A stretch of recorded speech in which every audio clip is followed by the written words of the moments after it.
On a certain day, a lion was really feeling great within himself.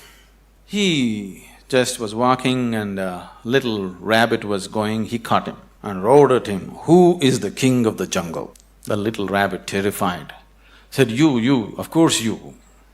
He let him go, swaggered around a little bit. Then he found a fox, caught him, "Who is the king of the jungle?" "Oh my lord, it's you, of course, nobody else but you." Then he swaggered around a little bit, caught a few more animals, everybody screamed out of fear, "You are the king of the jungle."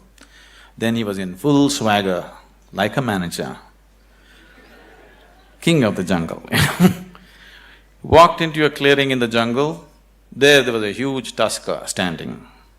He went, stood in front of him and asked, "Who is the king of the jungle?" The tusker took his trunk, rolled him up, picked him up, twirled him around, smashed him to the ground. His back broke. Then the lion said, "You could have just told me." But the tusker said, "You see, I had to make my point." Lot of people generally are thinking management means just throwing their weight around. Throwing your weight around is not management, any fool can do that. If you manage a situation, not just things happening there, people should feel elevated just being in that space. Otherwise, it is not management. Above all, if you go to your place and you manage a situation, you must feel wonderful being there. If that doesn't happen, you are not a good manager. So if this has to happen, you need an inner dimension. When I say inner dimension, what is inner dimension? When I say inner, I'm not just talking about the body or the mind, because both this body and mind you gathered from outside in certain ways, isn't it? For example, this physical body, when you were a child, this body was only this much. Now it's become this much. How did this happen? That's a question. You grew up, how did it happen, I'm asking? How did all this body happen? Food that you ate, isn't it? What you call as my body is actually a heap of food that you gathered. What you call as food is just a piece of earth that you convert it into food and make it into body, isn't it? So this body is just a heap of food that you gathered over a period of time. What you call as my mind is a heap of impressions that you gathered from outside. Now you have a heap of food and a heap of impressions. If this much gathering has to happen, something more than this must exist, isn't it?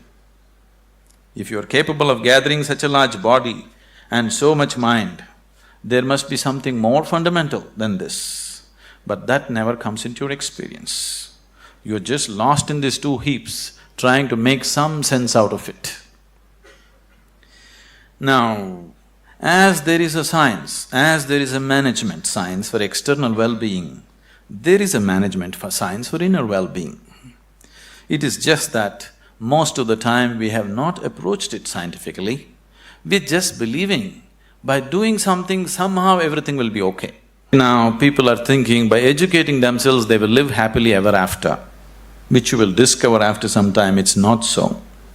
By getting a job they think they're going to be happy ever after, which you will discover it is not so. By making money you think you're going to be happy ever after, you will discover it is not so. Somebody thinks by getting married they're going to be ever after and they know it is not so. So, you're trying to somehow fool yourself into believing that by doing something everything will be okay. Though repeatedly it has let you down, still you believe that something else, some other miracle will make everything okay. It'll not be okay. It once happened, on a certain day, a bull and a pheasant were grazing on the field. The bull was grazing on the grass, the pheasant was picking ticks off the bull, they're partners. The pheasant looked at a huge tree which was at the edge of the field and very nostalgically said, "Alas, there was a time when I could fly to the topmost branch of the tree, but today I do not have the strength even to fly to the first branch of the tree." The bull very nonchalantly said, "That's no problem. Eat a little bit of my dung every day. You will see within a fortnight's time you will reach the top of the tree. The pheasant said, "Oh, come off it. How is that possible?" The bull said, "Really, please try and see. The whole humanity is on it. You could try too." Very hesitantly, the pheasant started pecking at the dung, and lo, on the very first day it reached the first branch of the tree. In a fortnight's time, it reached the topmost branch of the tree.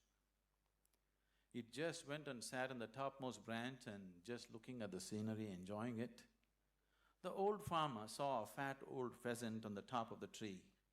He took out his shotgun and shot him off the tree.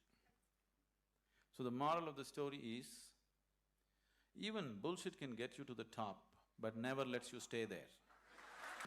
If you are seeking a life of fulfillment, if you are seeking a life of joy and peace and well-being within yourself, don't try to bull yourself in some way.